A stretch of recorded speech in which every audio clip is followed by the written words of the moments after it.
आप अपना दिन मत भूलिए। जब आप चंपारण से निकलकर दिल्ली पहुंचे हैं, आप उससे पहले लालू दरबार में कितना दरबारी करते थे और कांग्रेस दरबार में कितना दरबारी करते थे, पूरी दुनिया जानती है।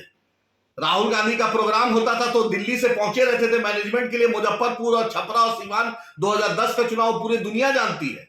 और तस्लीमुद्दीन साहब, शहाबुद्दीन साहब, फातमी साहब, बारे में पूछो ना नीतीश जी से कि एक मुसलमान एमएलए एमपी लगातार 2005 से बना पाए। एक मुसलमान को राज्यसभा दिया है उन्होंने डंके की चोट पर, जो मुसलमान की आवाज उठाए। पूछो नीतीश जी से कि एनडीए में डिप्टी स्पीकर क्यों था उनके साथ, जब मिट्टी में मिल जाएंगे, भाजपा में नहीं जाएंगे, मरना कबूल है फिर भी भाजपा में नहीं जाएंगे, वो आदमी आज भाजपा के साथ किस मुंह से है? और जिस पार्टी के लीडर का जुबान की कीमत नहीं, उसके लोगों का कोई कीमत समाज में नहीं होता है। किस मुंह से आप बोलते हैं? खालिद मियां सीमांचल में जाते थे, पूछे हाफिज साद साहब के घर गए, 1 रुपया दिए, उसको नौकरी दिलवाए, गुड़गांव में हाफिज साद साहब को मारा गया। है शर्म है आवाम के बीच जाने की औकात? पूछो जाकर उस जो आरपीएफ वाला पुलिस वाला मार दिया जो बिस्पी के उस नौजवान को, है नीतीश सरकार में हिम्मत की वहां पर उसको मदद करे, नौकरी दिलवाए? पूछो उससे, उस बेवा से जो जिसको समस्तीपुर में मारा गया, उसके घर वाले को उसको देने की औकात है? मॉब लिंचिंग जो हुआ वहां गया में, है हिम्मत उसको कुछ करने का? अरे एक मुद्दा पे तो आज तक कुछ बोले नहीं हो। नीतीश कुमार को खुश करने के लिए किसी भी हद तक आप चले गए। अरे कम से कम चमचागिरी इतना भी मत कीजिए कि समाज में आदमी जी नहीं पाए। और आपका कोई कैरेक्टर मोरल नहीं है, सब आपके बारे में जानता है।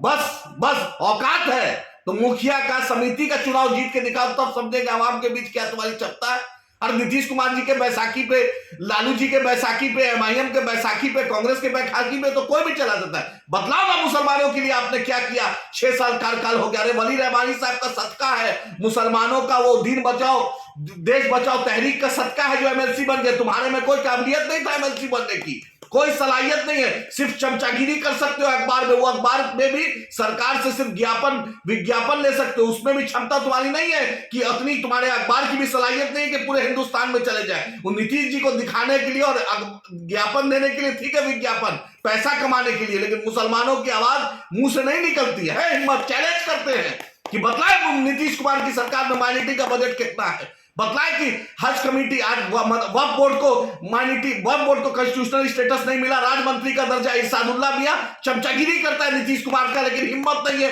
कि राजमंत्री का दर्जा मिले। वही किशोर कुणाल जो है न्यास बोर्ड के अध्यक्ष, उनको राजमंत्री का दर्जा मिला हुआ है। शर्म है जो मुसलमान लीडरशिप पे बोलने की? अरे हम लोग डंके की चोट पे मुसलमान की बात करते हैं, डरते हैं तो अपने अल्लाह से डरते हैं, झुकते हैं तो अल्लाह के आगे। आप लोग इतना नहीं नीतीश कुमार के सामने चालीसा पढ़ते हैं, दरबारी करते हैं। अभी भी शर्म करो, माफी मांगो, बिहार के लोगों से, मुसलमानों से माफी मांगो कि चमचागिरी बहुत ज्यादा हो गई थी। जिस तरह से सिकटा का तुम्हारा फिरोज मंत्री माफी मांगा था, उसी तरह आप भी माफी मांगो, तब समाज आपको कबूल करेगा। इतनी भी चमचागिरी मत करो। आपके बारे में पोस्टमार्टम करने लगेंगे तो अच्छे से हम पोस्टमार्टम करना जानते हैं।